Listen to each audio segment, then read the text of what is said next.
Hello friends, इस video में हम क्लास सिक्स का ये सौरमंडल में पृथ्वी हमारा आवास का फर्स्ट चैप्टर, ये सौरमंडल में पृथ्वी, इसका हम फर्स्ट चैप्टर करने जा रहे हैं। ये देखिए, यहाँ पे सूर्यास्त के बाद आकाश को देखना कितना अच्छा लगता है। आसमान में पहले एक या दो चमकते हुए बिंदु दिखाई देते हैं, लेकिन बाद में इनकी संख्या बढ़ती जाती है। आप इनकी गणना नहीं कर सकते।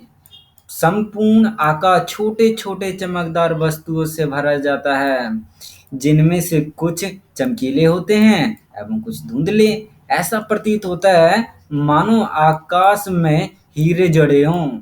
इनमें से कुछ टिमटिमाते प्रतीत होते हैं, लेकिन अगर आप उनको ध्यान से देखेंगे तो आप पाएंगे कि इनमें से कुछ ही टिमटिमाते टिमटिमाहट अन्य से अलग है। ये बिना किसी टिमटिमाहट के जैसे चंद्रमा के समान चमकते हैं। इन चमकीली वस्तुओं के साथ आप लगभग प्रतिदिन चंद्रमा को भी देखते हैं। यह अलग-अलग समय पर अलग-अलग आकार और स्थितियों में दिखाई पड़ता है। आप पूर्ण चंद्रमा को लगभग 1 महीने में 1 बार देख सकते हैं। यह पूर्ण चंद्रमा वाली रात पूर्णिमा होती है। 15 दिन के बाद आप इसे नहीं देख सकते। यह नई चंद्रमा की रात्रि या अमावस्या होती है। ऐसी रात में अगर आसमान साफ है, तो आप आसमान का अवलोकन अच्छी तरह से कर सकते हैं। क्या आपको इस बात पर आश्चर्य नहीं होता है कि हम दिन के समय चंद्रमा एवं इन सभी छोटी चमकीली वस्तुओं को नहीं देख पाते हैं? ऐसा इसलिए है क्योंकि सूर्य के अत्यधिक तेज प्रकाश के कारण रात के समय चमकने वाली वस्तुओं को हम दिन में नहीं देख पाते हैं। सूर्य, चंद्रमा वे सभी वस्तुएं जो रात के समय आसमान में चमकती हैं, खगोलीय पिंड कहलाती हैं। कुछ खगोलीय पिंड बड़े आकार वाले तथा गर्म होते हैं। ये गैस से बने होते हैं। इनके पास अपनी ऊष्मा तथा प्रकाश होता है, जिससे वे बहुत बड़ी मात्रा में उत्सर्जित करते हैं। उत्सर्जित करना मतलब निकालते हैं। इन खगोलीय पिंडों को तारा कहते हैं। सूर्य भी एक तारा है। आओ कुछ सीखें। आपको आवश्यकता होगी एक टॉर्च, एक सादा कागज, पेंसिल, एक सुई। कागज के मध्य में टॉर्च को इस प्रकार रखिए कि टॉर्च कागज से सट्टा रहे। अब टॉर्च के कांच को चारों ओर एक वृत्त खींचें। कागज पर वृत्त के क्षेत्र में सुई से छोटे-छोटे छिद्र करें। अब कागज के छिद्रित वृत्तीय भाग को कांच पर सामने की तरफ रखें तथा टॉर्च के चारों ओर कागज को लपेटकर रबड़ बैंड लगा दें। ध्यान रहे कि टॉर्च की स्विच कागज के बाहर रहे। अंधेरे कमरे में एक सदी दीवार की ओर मुंह करके इस टॉर्च को लेकर कुछ दूरी पर खड़े हो जाएं। दूसरी सभी बत्तियों को बुझा दें। अब टॉर्च की रोशनी को दीवार पर डालें। आप दीवार पर प्रकाश के अनेक छोटे-छोटे बिंदु देखेंगे, बिल्कुल वैसे ही जैसे रात के समय आसमान में तारे चमकते हैं। अब कमरे की सभी बत्तियों को जला दें। प्रकाश के सभी बिंदु लगभग अदृश्य हो जाएंगे। आप इ इसकी तुलना उस अवस्था से कर सकते हैं जब रात्रि के समय आसमान में चमकने वाले तारे सूर्योदय के बाद अदृश्य हो जाते हैं। अच्छा देखो, इस पेज में हमने क्या-क्या पढ़ा? इस पेज में हमने देखा कि फिर हमें रात में जो चंद्रमा है वो 1 महीने में 1 बार दिखाई दे पूरा चंद्रमा 1 महीने में 1 बार दिखाई देता है। जब पूरा दिखाई देता है, उस रात्रि को हम पूर्णिमा कह देते हैं।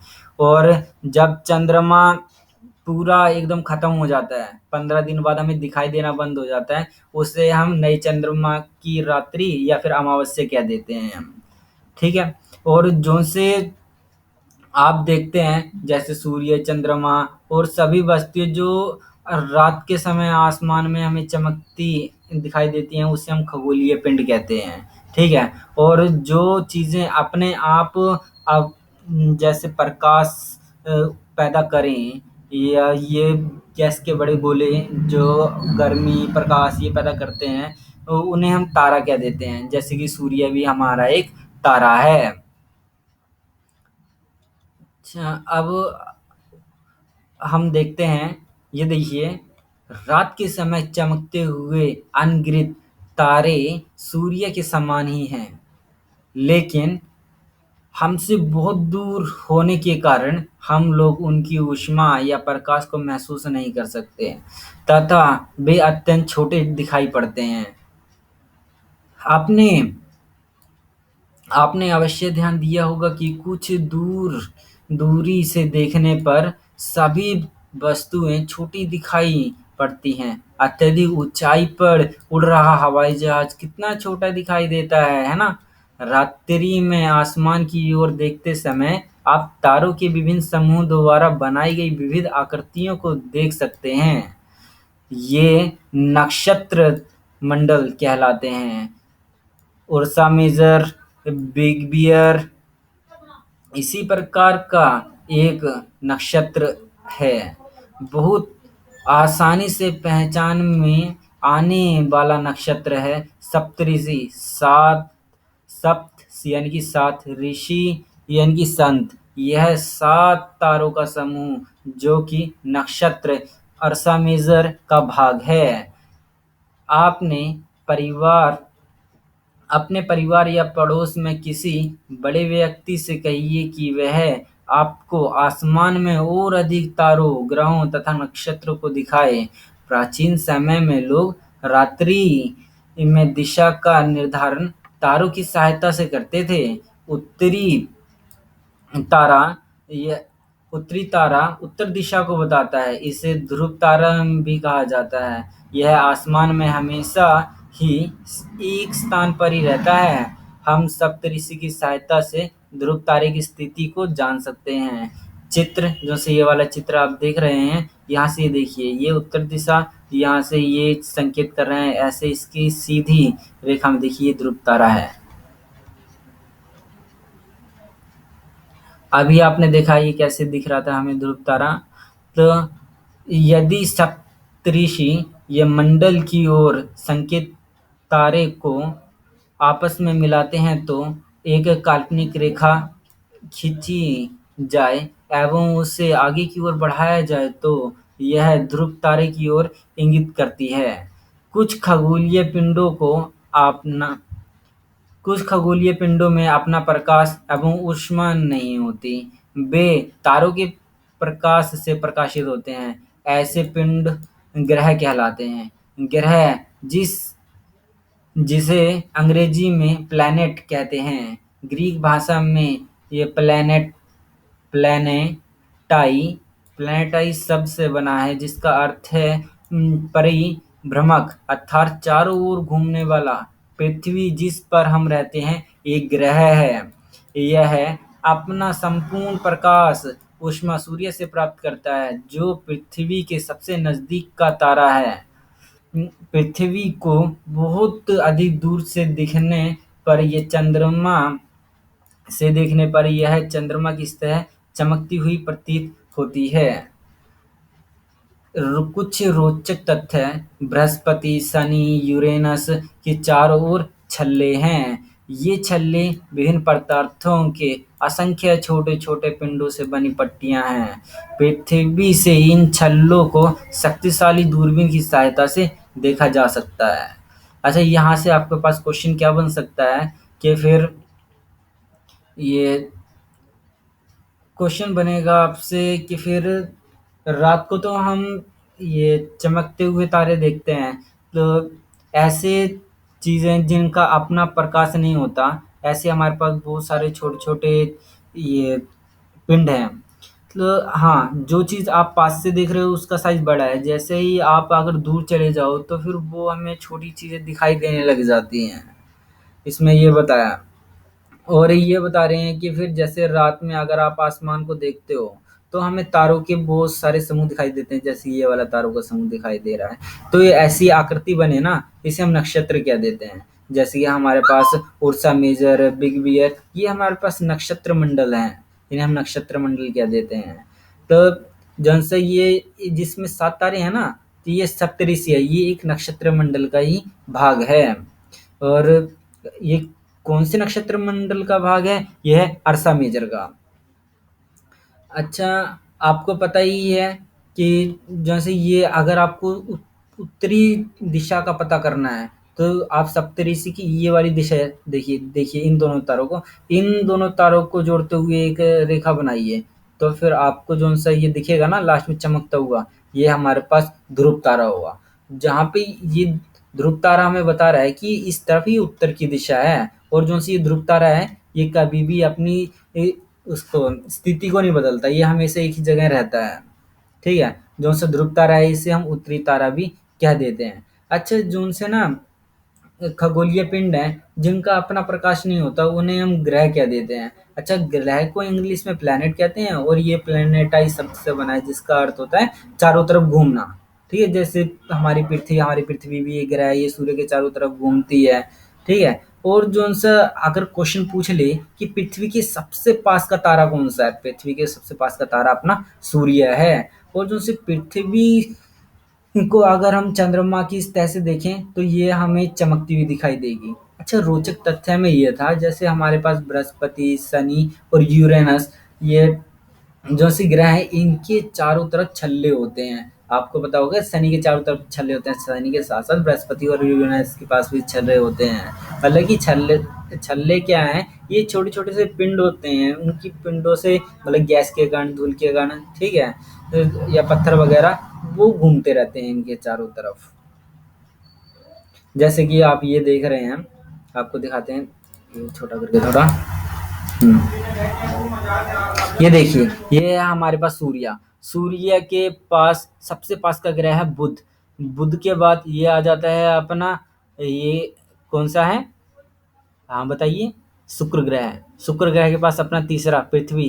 पृथ्वी के बाद मंगल। मंगल के बाद ये आ जाते हैं, ये शुद्ध ग्रह है, ये छोटे छोटे पत्थर के टुकड़े या प्लेनेट के ही टुकड़े थे, उनकी ये पट्टी है ये। ठीक है, गैस के कण कह सकते हो आप। ऐसे ही यहाँ पे ये अपना बृहस्पति, और यहाँ पे शनि, ये यूरेनस, और जो से ये तीनों की तीनों ग्रह देख रहे हो आप, इन तीनों के पास अपनी ये चल रहे हैं। जैसे कि यहाँ शनि पे तो दिख रहे हैं, लेकिन इनके इन दोनों के पास भी होते हैं अपने। ये है नेपच्यून। अच्छा, कुछ महत्वपूर्ण तथ्य दिखाता हूँ मैं आपको इनके बारे में।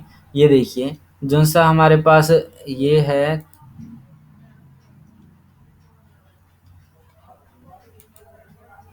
जो सर बुध ग्रह है, आप ये वाला बुध ग्रह देख रहे हैं, तो ये सूर्य के चारों ओर 88 दिन में परिक्रमा कर लेता है। और अगर ये अपने ही अक्ष पे, ये 59 डेज में घूमता है। ऐसे ही जो से ये शुक्र ग्रह है, शुक्र ग्रह सूर्य के चारों ओर ये 255 दिन में ये चक्कर लगाता है, और अपने ही अक्ष पे ये 243 दिन में ये घूमता है। बहुत सुस्त है ये। फिर अब अपना आ जाता है तीसरी सबसे प्यारे पृथ्वी। अब पृथ्वी है, ये सूर्य के चारों तरफ ये 365 दिन में चक्कर लगा देती है, जिसे हम पूरा एक दिन कह देते हैं, वो क्या कहते हैं, ये एक साल कह देते हैं। 365 दिन में चक्कर लगाती है, और अपने ही अक्ष पे ये एक दिन में चक्कर लगा देती है ये। ठीक है, और जो सा ये अपनी पृथ्वी है, तो जैसे ही हमारी पृथ्वी सूर्य के चारों तरफ चक्कर लगाती है, ऐसे ही चंद्रमा है, वो पृथ्वी के चारों तरफ चक्कर लगाता है। तो जौन सी ग्रह के चारों तरफ चक्कर लगाते हैं, उसे हम उपग्रह कह देते हैं, यानी सैटेलाइट। हमारे सैटेलाइट का नाम है, प्राकृतिक सैटेलाइट का नाम है चंद्रमा, जो कि एक है। ऐसे ही मंगल ग्रह है। मंगल ग्रह ये सूर्य के चारों तरफ ये 687 दिन में एक चक्कर लगाता है, और अपने ही अक्ष पे ये एक दिन में पूरा चक्कर लगा देता है। जैसे हमारी पृथ्वी के पास एक चंद्रमा है ना, ऐसे ही इसके पास 2 चंद्रमा है मंगल के पास। ये है हमारे पास, ये क्षुद्र ग्रह आ जाते हैं। और तीसरे नंबर ये अपना 5वें नंबर पे आ जाता है अपना ये बृहस्पति। बृहस्पति ये सूर्य की चारों तरफ अगर हम कहें तो ये 11 साल 11 महीने मतलब लगभग 12 साल में ये सूर्य के चारों तरफ चक्कर लगाता है। और अगर अपने ही ध्रुव पे ये 9 घंटे 56 मिनट में ये पूरा चक्कर लगा लेता है। और अगर इसके अब चंद्रमा की संख्या कहें तो वो 53 है। ऐसे ही ये आ जाता है अपना छठे नंबर पे ये शनि ग्रह है। शनि ग्रह ये सूर्य के चारों तरफ 29 साल 5 महीने अपने मतलब 29 साल में और 5 महीने में सूर्य के चारों तरफ चक्कर लगाता है और अपने ही अक्ष पे 10 घंटे 40 मिनट में। और इसके पास चंद्रमा कितने हैं? इसके पास है 53 चंद्रमा। ठीक है। और हमारे पास जो 7वें नंबर पे आता है यूरेनस, इसे हिंदी में अरुण कह देते हैं। तो ये सूर्य के चारों तरफ 84 साल में और अपने अक्ष पे 17 घंटे तो 14 मिनट में चक्कर लगाता है। और इसके पास 27 चंद्रमा हैं, 27 चंद्रमा। और नेपच्यून ये भाई ये तो 164 साल में। आप ये चीज कॉमन देख रहे होंगे, जो जितना ज्यादा बढ़ता जा रहा है ना दूर, वो उतनी ही देर में उसे उतना ही टाइम लग रहा है सूर्य का चक्कर लगाने में। ये देखिए सूर्य का चक्कर लगाने में से 164 दिन 164 साल लगते हैं और अपने ही एक्स पे 16 घंटे 7 मिनट। और इसके पास चंद्रमा है 13। अच्छा ये देखिए जो उनसे ये क्षुद्र ग्रह से ये अंदर अंदर है ये वाले, इन्हें हम आंतरिक ग्रह कह देते हैं। और जो उनसे क्षुद्र ग्रह से बाहर बाहर के हैं इसे हम बाहरी ग्रह कह देते हैं। ठीक है ना। मतलब कि जो उनसे आंतरिक ग्रह हैं ये तो सूर्य के बहुत ज्यादा पास पास हैं। ये सूर्य के पास होने के कारण ये सभी के सभी चट्टानों से बने हुए हैं। लेकिन जो उनसे बाहर वाले बाहरी ग्रह हैं ये सूर्य से दूर हैं। तो इन्हें ये सूर्य से दूर होने के कारण ये गैस से बने हुए हैं। और जो उनसे आप देख रहे हैं जो उनसे ये वाले हैं सभी के सभी ये आकार में बड़े हैं ये। और अपने जो उनसे आंतरिक ग्रह हैं ये आकार में छोटे हैं। और ये हैं ये गैस से भी बने हो सकते हैं और तरल पदार्थ के भी बने हो सकते हैं। अब हम ये देखते हैं इसके बारे में। अच्छा क्या आपको पता है जो पौराणिक रोमन कहानी में सोल यानी सूर्य देवता को कहा जाता था।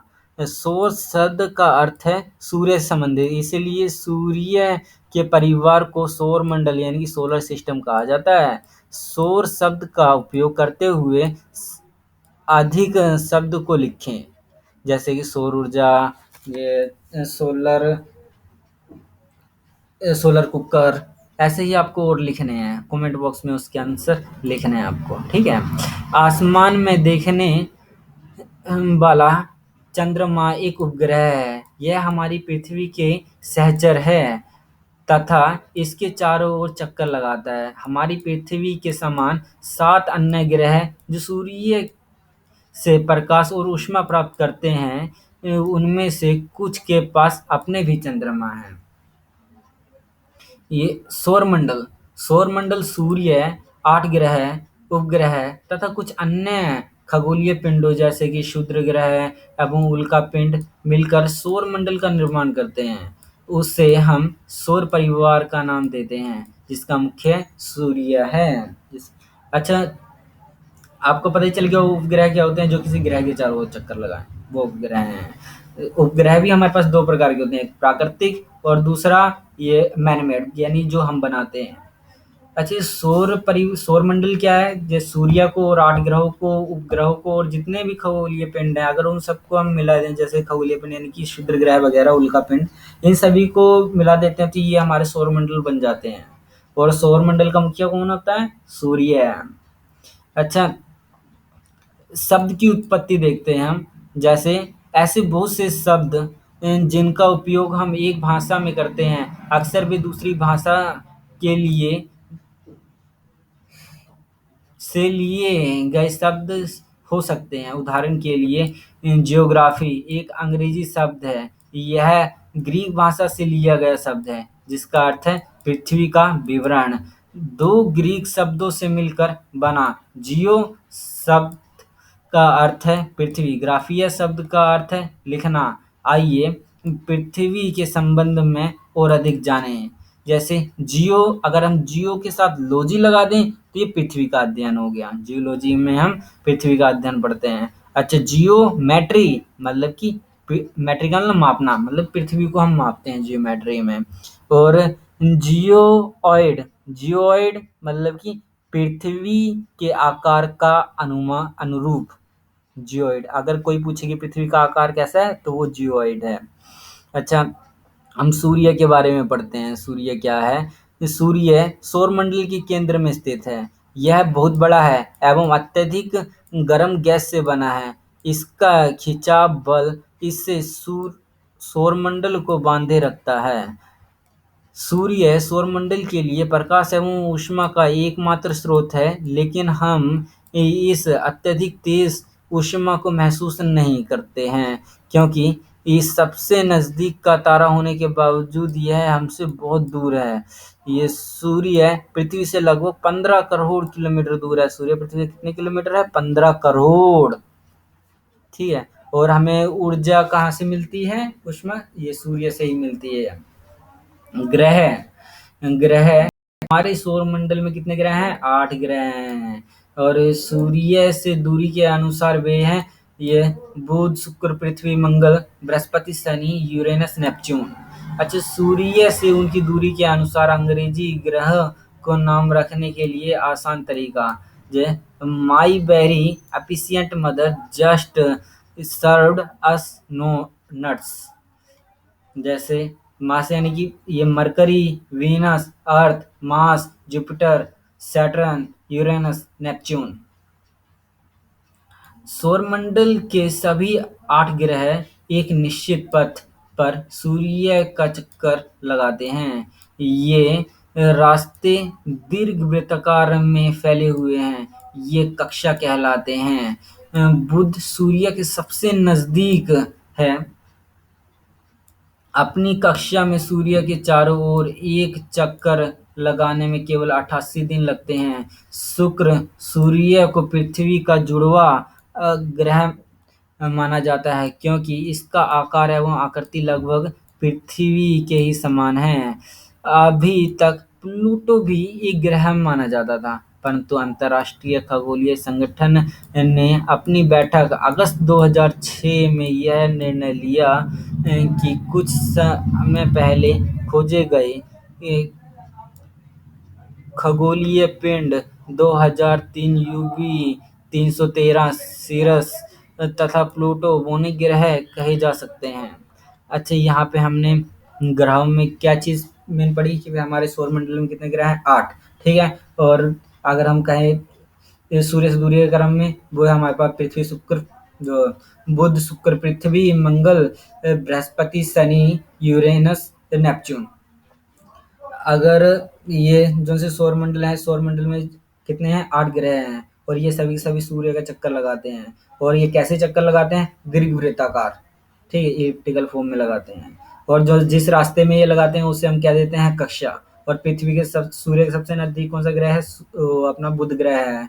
और ये कितने दिनों में चक्कर लगा लेता है? ये सूर्य का 88 दिन में। और पृथ्वी, पृथ्वी के पास सबसे कौन, पृथ्वी के पास ये जो सा अपना शुक्र ग्रह है ना, उसे पृथ्वी का जुड़वा ग्रह माना जाता है।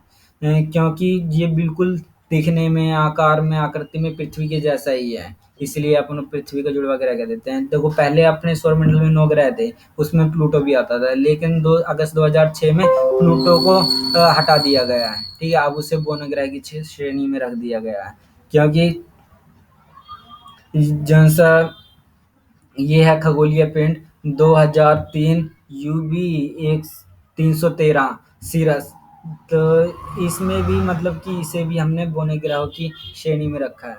अच्छा, क्या आपको पता है रात में आसमान को देखकर मनुष्य हमेशा मोहित हुआ है? खगोलीय पिंड एवं उसकी गति के संबंध में अध्ययन करने वाले को खगोल शास्त्री कहते हैं। आर्यभट्ट प्राचीन भारत में के प्रसिद्ध खगोल शास्त्री थे। उन्होंने कहा था कि सभी ग्रह तथा चंद्रमा परावर्तित सूर्य प्रकाश के कारण चमकते हैं। आज विश्व के सभी भागों में खगोलविद ब्रह्मांड के रहस्यों को खोजने में लगे हैं। यहाँ से क्वेश्चन आएगा कि खगोल शास्त्री किसे कहते हैं हम? खगोल शास्त्री जो खगोलीय पिंड और उनकी गति के संबंध में अध्ययन करते हैं। और अपने भारत के सबसे प्रसिद्ध और प्राचीन खगोल शास्त्री कौन है? आर्यभट्ट। ठीक है। अब यहाँ से हम पृथ्वी के बारे में पढ़ते हैं। पृथ्वी क्या है? सूर्य से दूरी के हिसाब से पृथ्वी तीसरा ग्रह है। आकार में पांचवा सबसे बड़ा ग्रह है। यह ध्रुवों के पास थोड़ी चपटी है। यही कारण है कि इसके आकार को भू आभाव यानी कि जियोइड। भू आभाव का अर्थ है पृथ्वी के समान आकार। जीवन के लिए अनुकूल परिस्थितियां संभव केवल पृथ्वी पर ही पाई जाती हैं। पृथ्वी न तो गर्म और न ही अधिक ठंडी है। यहाँ पानी वायु उपस्थित है जो हमारे जीवन के लिए आवश्यक है। वायु में जीवन के लिए आवश्यक गैसें जैसे ऑक्सीजन मौजूद है। इन्हीं कारण से पृथ्वी सौरमंडल का सबसे अद्भुत ग्रह है। अंतरिक्ष से देखने पर पृथ्वी नीले रंग की दिखाई पड़ती है क्योंकि इसकी 2/3 सतह पानी से ढकी हुई है, इसीलिए इसे नीला ग्रह कहा जाता है। अच्छा, यहाँ पे हमारे कई सारे क्वेश्चन बन रहे हैं। पहला कि पृथ्वी का आकार कैसा है? ये भू अभाव यानी कि भू आव ये यानी पृथ्वी के समान। और पृथ्वी अगर सूर्य से दूरी के हिसाब से ये तीसरे नंबर पे है, आकार के हिसाब से ये 5वें नंबर पे है, और ये ध्रुवों पे कैसी है? चपटी है। और पृथ्वी किस ग्रह पर जीवन संभव है? पृथ्वी पर ही जीवन संभव है। क्यों संभव है? क्योंकि यहाँ पे वायुमंडल है, और जो सी हमारी पृथ्वी ना तो अधिक ठंडी है और ना ही अधिक गर्म है, और यहाँ पे पानी है, वायु है, इसलिए मतलब कि जीवन के अनुकूल यहाँ पे परिस्थितियां संभव हैं, और जो कि किसी और भी ग्रह पे मौजूद नहीं है। यहाँ पे वायु कौन सी है? ऑक्सीजन है, जो कि यहाँ जिससे हम सांस लेते हैं। और सौरमंडल का इसलिए इसे सौरमंडल का सबसे अद्भुत ग्रह कहा जाता है क्योंकि यहाँ पे जीवन मौजूद है। ठीक है। और अगर हम इसे चंद्रमा से देखें, चंद्रमा के ऊपर चढ़ के, तो ये हमें नीले रंग का दिखाई देता है। क्यों दिखाई देता है? क्योंकि ये 2/3 पानी से ढका हुआ है, पानी की सतह से ढका हुआ है ये, इसलिए इसे हम नीला ग्रह भी कह देते हैं। अच्छा, क्या आप जानते हैं प्रकाश की गति कितनी है? 3 लाख किलोमीटर प्रति सेकंड। यानी कि इस गति के बावजूद सूर्य के प्रकाश को पृथ्वी तक पहुंचने में 8 मिनट का समय लग जाता है। अच्छा, रोचक तथ्य और बताते हैं आपको। नील आर्मस्ट्रॉन्ग पहले व्यक्ति थे जिन्होंने 20 जुलाई 1969 को सबसे पहले चंद्रमा की सतह पर कदम रखा। मालूम करो कि क्या कोई भारतीय चंद्रमा पर गया है? हाँ, राकेश शर्मा गए हैं। अच्छा, आपको ये बताना है कि कब गए हैं, उसका उत्तर आपको कमेंट बॉक्स में लिखना है। चंद्रमा के बारे में अब हम पढ़ते हैं। चंद्रमा हमारी पृथ्वी के पास केवल एक उपग्रह है, उसका नाम है चंद्रमा। इसका व्यास कितना है? इसका व्यास पृथ्वी के व्यास से केवल 1/4 है। यह है, अच्छा, व्यास किसे कहते हैं? डायमीटर हो गया था। यह है मतलब यहाँ से लेके यहाँ तक की सबसे बड़ी रेखा है ये। अच्छा, यह कितना बड़ा?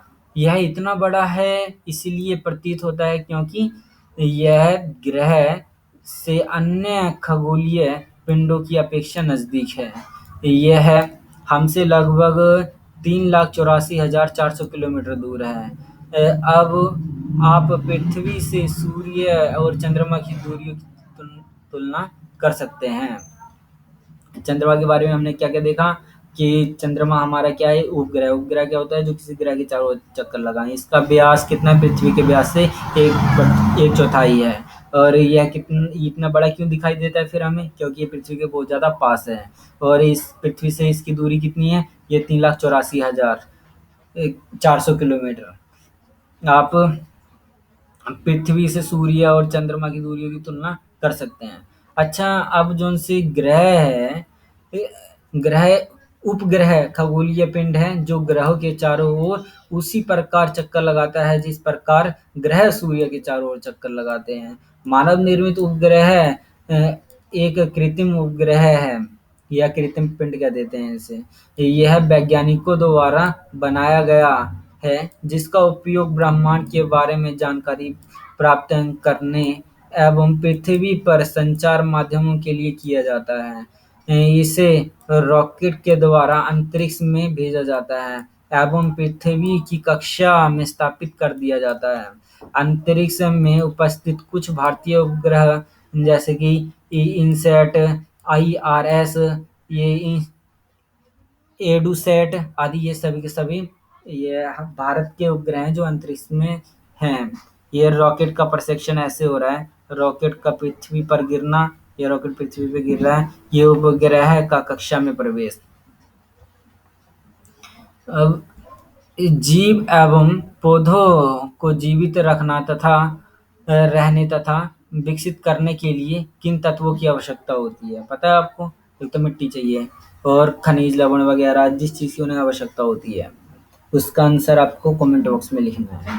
चंद्रमा पृथ्वी का एक चक्कर 27 दिन में पूरा करता है और लगभग इतने ही समय में यह अपने अक्ष पर एक चक्कर भी पूरा करता है। इसके परिणामस्वरूप पृथ्वी से चंद्रमा का केवल एक ही भाग दिखाई देता है। आपने देखा होगा कि चंद्रमा हमें सिर्फ एक ही उजाले वाला भाग दिखाई देता है, कभी अंधेरे वाला दिखाई नहीं देता। तो क्यों नहीं दिखाई देता? क्योंकि ये 27 दिन में ये ये पृथ्वी का चक्कर लगाता है, इतनी ही देर में ये अपने अक्ष का भी चक्कर लगाता है, इसलिए दिखाई नहीं देता। चंद्रमा की परिस्थितियां जीवन के लिए अनुकूल नहीं हैं। इसकी सतह पर पर्वत हैं, मैदान हैं, गड्ढे हैं। चंद्रमा की सतह पर छाया बनाते हैं। ये पूर्णिमा के दिन चंद्रमा की छाया को आप देख सकते हैं। आप कहते हैं कि चंद्रमा में दाग है, वो दाग नहीं होते, वो चंद्रमा पे जैसे पहाड़ों वगैरह, पहाड़ों, मैदान, इन सब की छाया होती है। ठीक है। अब क्षुद्र ग्रह क्या होते हैं? क्षुद्र ग्रह ये आप देख रहे हैं, क्षुद्र ग्रह हैं।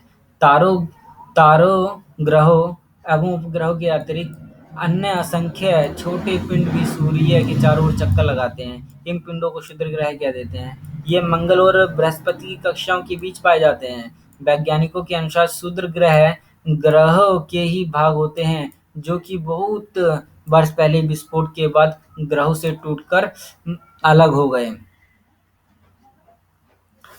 अच्छा, उल्कापिंड क्या है? सूर्य के चारों ओर चक्कर लगाने वाले पत्थर, छोटे छोटे टुकड़ों को उल्कापिंड कह देते हैं। उल्कापिंड क्या है? उल्कापिंड जो सूर्य के चारों ओर चक्कर लगाने वाले छोटे छोटे पत्थर हैं, पत्थर के टुकड़े, वो उल्कापिंड कहलाते हैं। और क्षुद्र ग्रह क्या है? जो पृथ्वी और मंगल के बीच, मंगल और बृहस्पति के बीच जो उनसे ग्रहों के टुकड़े जो चक्कर लगाते हैं, छोटे छोटे पिंड होते हैं।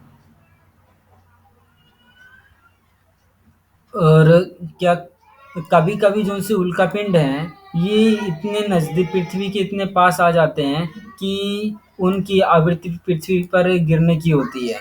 तो इस प्रक्रिया के दौरान वायु के साथ घर्षण के कारण ये गर्म होकर जल जाते हैं, फलस्वरूप चमकदार प्रकाश उत्पन्न होता है। कभी-कभी कोई उल्का पूरी तरह जले बिना पृथ्वी पर गिरती है, जिससे पृथ्वी की धरातल पर गड्ढे बन जाते हैं। अच्छा ये देखो, अगर वो हमारे पास पृथ्वी पर गिरे नहीं है, पृथ्वी पे गिरने से पहले ही जल गए थे, तो वो उल्का पिंड है। लेकिन अगर वो पूरी जली नहीं और पृथ्वी पे गिर गई, फिर उसका नाम उल्का होगा।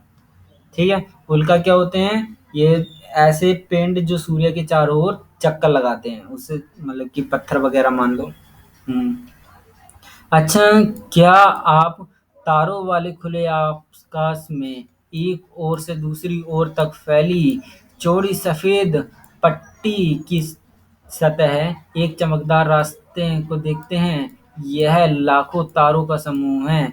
यह पट्टी आकाशगंगा यानी कि मिल्की वे है। हमारा सौरमंडल इस आकाशगंगा का एक भाग है। प्राचीन भारत में इसकी कल्पना आकाश में प्रकाश की एक बहती नदी से की गई थी। यह प्रकाश इसका नाम आकाश इस प्रकार इसका नाम आकाशगंगा पड़ा था। आकाशगंगा करोड़ों तारों, बादलों और गैसों की एक प्रणाली है। इस प्रकार की लाखों आकाशगंगाएं मिलकर ब्रह्मांड का निर्माण करती हैं। और ब्रह्मांड की विशालता की कल्पना करना अत्यधिक कठिन है। वैज्ञानिक अभी भी इस बारे में अधिक से अधिक जानकारी एकत्र करने में जुटे हैं। इसके आकार के संबंध में हमें कोई जानकारी नहीं है, लेकिन फिर भी हम जानते हैं कि हम सभी इसी ब्रह्मांड का हिस्सा हैं।